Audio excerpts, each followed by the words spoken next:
तो देखिए, information technology के मंत्रालय से फंडेड यहाँ पर सीडेक के साथ हम यहाँ पर एक प्रोजेक्ट आप देख सकते हैं जो सीडेक ने डेवलप किया है, और ये यहाँ पर दिल्ली एम्स के साथ मिलकर ये इस पर काम कर रहे हैं। बहुत ही इनोवेटिव है। आपने फिल्मों में देखा होगा, आपने मार्वल की मूवीज में देखा होगा कि कैसे वो पूरा एक क्राउन जैसा कुछ पहनकर और पूरी अपने जो ब्रेन टेक्नोलॉजी के जरिए या ब्रेन की फ्रीक्वेंसीज के जरिए कनेक्ट करते हैं लोगों से। आप उसको आपको टेलीपैथी का नाम दीजिए, कुछ ब्रेन पार का नाम दीजिए, लेकिन यहाँ पे एआई इसमें क्या कर रहा है ये जानने के लिए हम मैम से बात करते हैं। मैम, आपका नाम? डॉक्टर प्रियंका। UEM जयपुर एक आदर्श लक्ष्य है। भावी छात्रों के लिए अच्छी नौकरी, भविष्य के लिए तैयार कौशल के साथ अच्छी शिक्षा। मैम, ये देखने में बड़ा फैसिनेटिंग लग रहा है और ऐसा लग रहा है कि आप कुछ बड़ा सा इनके ब्रेन के साथ खेल करने जा रहे हैं। क्या है ये टेक्नोलॉजी, क्या इसमें एआई का रोल है, बताइए जरा। हमारा जो ब्रेन होता है डिफरेंट लोब्स में होता है। हाँ। इसको बोलते हैं फ्रंटल लोब। फ्रंटल लोब जो होता है जो अटेंशन और फोकस के लिए होता है। हाँ। टेम्पोरल होता है जो सुनने के लिए, लैंग्वेज के साथ होता है। ऑसिपिटल लोब होता है जो विजन के लिए होता है। हाँ। हमारा ये जो पैराडाइम है ये विजन के साथ काम करने वाला है, क्योंकि स्क्रीन पे कुछ देखेंगे, it is going to provoke this person to stimulate more brain signal. तो हम ये इसको 10-20 सिस्टम के हिसाब से लगाते हैं। ये मार्केट का मिल जाता है। इसके ऊपर जो ब्रेन सिग्नल हम कैप्चर करते हैं, ब्रेन सिग्नल होते हैं वो different kind of frequency waves होते हैं। अल्फा, बीटा, थीटा वेव्स उनको बोलते हैं। डिफरेंट फ्रीक्वेंसीज होते हैं। अलग अलग फ्रीक्वेंसी का अलग अलग रिस्पॉन्सिबिलिटी होता है, वो काम करते हैं।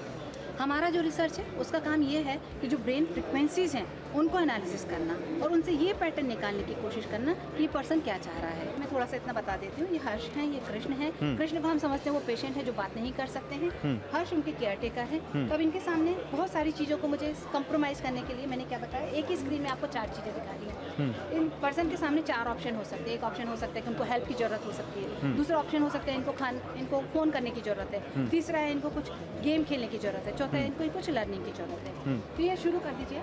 4 चीज़ें इनके सामने दिखाई देंगी, हेल्प के लिए, फ़ोन कॉल के लिए, लर्निंग के लिए, न्यूरो गेमिंग के लिए। तो यदि वो पर्सन हेल्प के लिए देख रहे हैं तो इनका जो ब्रेन पैन का पैटर्न होता है वो हमारा सॉफ्टवेयर सॉल्यूशन इसको समझता है। इनका क्या पैटर्न है वो पैटर्न समझ जाता है कि इसको हेल्प चाहिए है। अच्छा, अगर ये हेल्प के लिए सोच रहे हैं तो वो समझ जाएगा। वो समझ जाएगा कि वो तो वो इसको देखने के साथ वो सोच रहे हैं। ओके, देखने के साथ सोच रहे हैं। ओके, तो ये मेरा computer screen will speak it. Krishna, क्या आप देखेंगे हेल्प की तरफ? आपकी सहायता की जरूरत है। ओह, इन्होंने जस्ट हेल्प के लिए देखा, सोचा उस लैपटॉप की स्क्रीन में देखा इन्होंने? लैपटॉप की स्क्रीन पे देखा। ओके। तो इनको मेरे कंप्यूटर एल्गोरिथम के समझ में आ जाता। अभी ये फोन कॉल कर रहे हैं। नहीं तो कहीं इसमें कैमरा तो नहीं देख रहा है कि किस एंगल में देख रहे हैं, उस एंगल में वो कैमरा नहीं देख रहा है। हाँ। कैमरा देख के भी ये काम किया जा सकता है। वो जब तक मैं आपको पहले इसका बता दी तो I come back to this one. अभी ये फोन करने के लिए देख रहे हैं। अभी हमने एक नंबर फीड किया हुआ है। तो ये इनका फोन है, कृष्ण का फोन है, पेशेंट का फोन है, ये केयर टेकर का फोन है। फोन दिखाइए। It is going to make a phone call from his person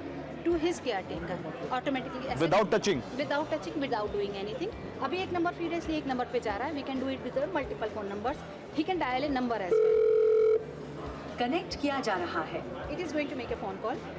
SMS alert हो गया है, ये फ़ोन कॉल गया है, ये फ़ोन यहाँ पर आ गया है। इसमें ये है कि हम डेटा एनालिटिक्स कर रहे हैं। हम जो ब्रेन वेव्स फ्रीक्वेंसीज आ रही हैं उसको एनालिसिस कर रहे हैं, उसका पैटर्न मैच कर रहा है। AI is identification of the pattern matching. AI इनके ब्रेन की फ्रीक्वेंसी या सिग्नल्स को आइडेंटिफाई करेगा, समझेगा कि इनको किस तरह की मदद की चाहिए और उसी तरह का फिर ऑप्शन यहाँ पर वो सेलेक्ट करेगा।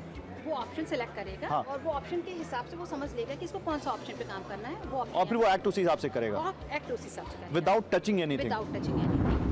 और आइए अब आपको लेकर चलते हैं सर्वम एआई के इस स्टॉल पर, जहां पर आप देखिए सर्वम एआई जो एक अपना मॉडल ला रहे हैं, speech to text and text to speech plus एक विजन मॉडल है, जहां पर ये किसी भी स्टिल को टेबल फॉर्मेट में, PDF फॉर्मेट में तब्दील कर देते हैं। और इसकी आजकल बहुत चर्चा है, भारत के एक एआई मॉडल के तौर पर इसको दिखाया जा रहा है। आखिर करता क्या है ये? जैसे आप देखिए text to speech, speech to text और विजन, इनके 3 यहाँ पे फॉर्मेट्स अगर हम देखें टेक्स्ट टू स्पीच में, इसमें आप देखिए इनके पास कई सारी वॉइस सैंपल्स हैं। आपको जो भी वॉइस चाहिए, जैसे आप यहाँ पे एक नाम सिमरन भी लिखा है, उसको यहाँ सेलेक्ट कर सकते हैं और फिर ये उसी वॉइस में इस टेक्स्ट को स्पीच में कन्वर्ट करेगा। और यहाँ पे देखिए अभी वही साउंड आएगी। जैसे मैं अगर इसको प्ले करता हूँ, आप इसको दिखाइएगा, मैं इसको प्ले करता हूँ, देखिए ये आवाज आ रही है। AI में आपका स्वागत है। हम भारतीय भाषाओं के लिए अत्याधुनिक वॉइस टेक्नोलॉजी बनाते हैं। हमारे टेक्स्ट टू स्पीच मॉडल्स प्राकृतिक और इंसान जैसी आवाज़ें प्रोड्यूस करते हैं जो बेहद रियलिस्टिक लगती हैं। एक इनका मॉडल है इसमें विजन। विजन में क्या है कि आप इनको कोई फाइल अपलोड करेंगे और ये उसको हिंदी में या टेबल में कंप्लीट करेगा। जैसे आप देखिए एक आप एग्जाम्पल इसका ये देख सकते हैं। हम कभी जब एयरपोर्ट पर जाते हैं तो इस तरह से हमें वहाँ पर डिस्प्ले बोर्ड्स दिखते हैं जहाँ पर हम अपनी फ्लाइट्स के बारे में जानकारी लेते हैं, जहाँ पर हम देखते हैं कि किस गेट पर आ रही है, कितने बजे आ रही है, डिले है नहीं है। ठीक उसी फॉर्मेट में इन्होंने देखिए यहाँ पर उसी टेबल में एक एग्जाम्पल आउटपुट दिया है जिसमें आप देखिए बिल्कुल उसी फॉर्मेट में जनरली लाइंस अगर इधर उधर हो जाती हैं, जनरली आपका फॉर्मेट चेंज हो जाता है, टेक्स्ट छोटा बड़ा हो जाता है। एग्जाम्पल जैसे आप ये देखिए यहाँ पर एतिहाद जो लिखा हुआ है ये अगर कैपिटल लेटर में है तो यहाँ भी ये कैपिटल लेटर में ही दे रहे हैं ताकि आप कंफ्यूज ना हो जाएं। और इनका ये कहना है कि इनका जो वर्ड एरर रेट है, जो एक ग्लोबल फेनोमेना है, ग्लोबल आप कह सकते हैं स्टैंडर्ड है किसी भी इस तरह के मॉडल की सक्सेस रेट जानने का, वो सबसे कम है। यानी चैट जीपीटी और गूगल जेमिनाई से भी कम है इनकी गलती का जो रेट है, गलती की दर है। इसलिए वो उनसे भी बेहतरीन बहुत सारी भाषाओं को इन्होंने इंक्लूड किया है और उससे बेहतरीन आउटपुट देते हैं।